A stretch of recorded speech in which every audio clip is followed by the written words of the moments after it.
ನಮ್ಮ ಹುಡುಗ ನೋಡಿ ರೆಕಾರ್ಡ್ ಎಲ್ಲ ಕಂಪ್ಲೀಟ್ ಮಾಡಿ ಇವಾಗ ಪ್ರಿಪೇರ್ ಆಗ್ತವನೆ. ಎಲ್ಲರಿಗೂ ನಮಸ್ಕಾರ. ಇವತ್ತು ಬೆಳಗ್ಗೆ ಬೇಗ ಎದ್ದು ರೆಡಿಯಾಗಿ ಕಾಲೇಜ್ ಕಡೆ ಹೊರಟ್ವಿ. ಇವತ್ತು ಕೆಮಿಸ್ಟ್ರಿ ಮ್ಯಾಮ್ ಲ್ಯಾಬ್ ಮಾಡ್ತಾರೆ ಅನ್ಕೊಂಡ್ರೆ ಸಡನ್ ರೆಕಾರ್ಡ್ ಬುಕ್ ಕರೆಕ್ಷನ್ ಮಾಡ್ತೀನಿ ಅಂದ್ಬಿಟ್ರು. ಮಾರ್ಕ್ಸ್ ಕೊಡ್ತೀನಿ ಅದಕ್ಕೆ ಮತ್ತೆ ವೈವಾ ಕರಿತೀನಿ ಅಂದ್ಬಿಟ್ರು. ಎಲ್ಲ ಶಾಕ್ ಆಗಿದ್ರು. A few moments later.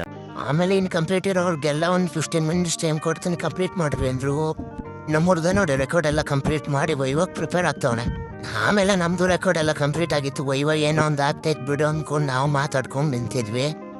ಅಷ್ಟರಲ್ಲಿ ಮ್ಯಾಮು ಈ ಕ್ಲಾಸಲ್ಲಿ ಕರೆಕ್ಷನ್ ಮಾಡಲ್ಲ, ನೆಕ್ಸ್ಟ್ ಕ್ಲಾಸಲ್ಲಿ ಕರೆಕ್ಷನ್ ಮಾಡ್ತೀನಿ ಅಂದ್ಬಿಟ್ರು. ಯಾಕಂದರೆ ಎಲ್ಲರದ್ದು ಏನು ಕಂಪ್ಲೀಟ್ ಇತ್ತು ಅದಕ್ಕೆ.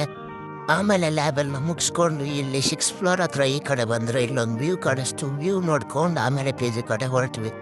ಆಮೇಲೆ ನೈಟ್ ಆಚೆ ಹೋದ್ವಿ. ನಾನು ನನ್ನ ಫ್ರೆಂಡ್ಸ್ ಎಲ್ಲ ಇಲ್ಲಿ ನಮ್ಮ ಕಾಲೇಜ್ ಹತ್ರ ಇರೋ AP ಕ್ರಾಸಲ್ಲಿ ಬಿರಿಯಾನಿ ತಿನ್ನೋಣ ಅಂತ ಹೋದ್ವಿ. ನನ್ನ ಫ್ರೆಂಡ್ ಒಬ್ಬ ಇಲ್ಲಿ ಬಟರ್ ಚಿಕನ್ ಬಿರಿಯಾನಿ ಚೆನ್ನಾಗಿರುತ್ತೆ ಅಂತ ಹೇಳಿದ. ಅದಕ್ಕೆ ಅವ್ನು ಹೇಳಿದ್ದ ಅಂತ ಅದನ್ನೇ ತೊಗೊಂಡ್ವಿ.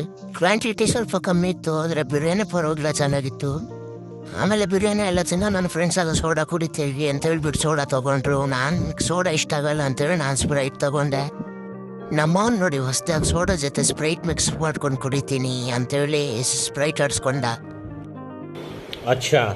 ಆಮೇಲೆ ಜ್ಯೂಸ್ ಎಲ್ಲ ಕುಡಿದಿದ್ದಾದ್ಮೇಲೆ ಹಂಗೆ ಮಾತಾಡ್ಕೊಂಡು ನಾನು ನನ್ನ ಫ್ರೆಂಡ್ಸ್ ಎಲ್ಲ PG ಕಡೆ ಹೊರಟೆ. ಅಷ್ಟ ಫ್ರೆಂಡ್ಸ್, ನಾಳೆ ಸಿಗ್ತೀನಿ, ಬಾಯ್.